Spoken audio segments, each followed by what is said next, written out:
გილოცავთ კოცებო, გილოცავთ მაგრადაგილაგებიათ ტრამპის ადმინისტრაციასთან. დღეს ხანგრძლივი პაუზის შემდეგ გამოაგორეს ეს ლოთი საზა შათირიშვილი, რომელმაც არც მეტი არც ნაკლები განაცხადა, რომ უნგრეთს ტრამპი deep state-მა დაუმეგობრაო, ანუ ძალათი, რომ სახელი გაუტეხოს იქ არჩევნებშიო. ანუ შათირიშვილმა ტრამპი გამოაცხადა deep state-ის მარიონეტად, რომელმაც აიღო ეს ტრამპი და დაუსვა მეგობრად ორბანს. ეს რას ნიშნავს ახლა? ეს ნიშნავს იმას, რომ ბორია ივანაშვილმა გამოაცხადა ტრამპი deep state-ის აგენტად.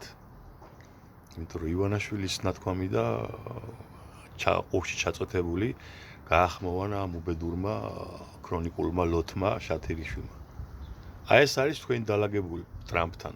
ეხლა ტრამპი ამაზე რა პასუხს გაგცემდა ტრამპის ადმინისტრაცია კოცებო და რამ ხელა SARS გაგიკეთებთ უკანალში, მე მგონი ძნელი წარმოსადგენი არ არის, ხო? აი იმ ტრამპთან, რომელმაც ირანი დააჩოქა და რუსეთს და ჩინეთს დიდი ოყნა გაუკეთა.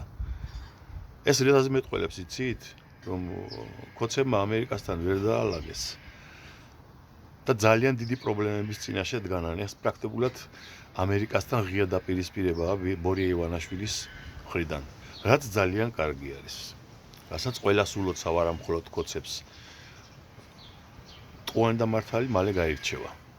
რაც უფრო კარგად გამოიკვეთება ბორია ივანაშვილის ნამდვილი სახე, მით უფრო კარგად დაალაგებს თავად ამერიკა მის თაყვანს. გავრცელეთ ეს ვიდეო, ბევრმა ადამიანმა გაიგოს სიმართლე.